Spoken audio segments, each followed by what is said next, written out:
అందరికీ నమస్కారం. ఈ వీడియో చూసిన వెంటనే లైక్ చేయండి, షేర్ చేయండి, సబ్స్క్రైబ్ చేయండి. 3 రోజుల్లో శుభవార్త వింటారు. అలాగే ఈ శ్రావణ మాసానికి ఈ రాశి వారికి ఏం జరగబోతుంది అంటే అనుకున్న పనులు తొందరగా జరిగే అవకాశాలు ఉన్నాయి. శని ప్రభావం వలన ఎదుర్కోవాల్సిన జాగ్రత్తలు తీసుకోవాలి.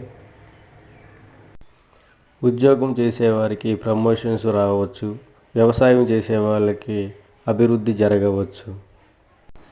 చిన్న చిన్న సమస్యలు ఉంటే తొందరలోనే తీరిపోయే అవకాశాలు ఉన్నాయి. బయట నుంచి శత్రువులు మీ జీవితాల్లోకి రాబోతున్నారు. కొంచెం వాళ్ళతో జాగ్రత్తగా ఉండవలెను. ఇలాంటివి మరెన్నో జ్యోతిష్కం గురించి తెలుసుకోవాలనుకుంటే కింద కనిపిస్తున్న నెంబర్కి కాల్ చేయండి. స్త్రీ పురుష వశీకరణ చేయబడును. గుప్త నిధులు తీయబడును. ఓం నమః శివాయ.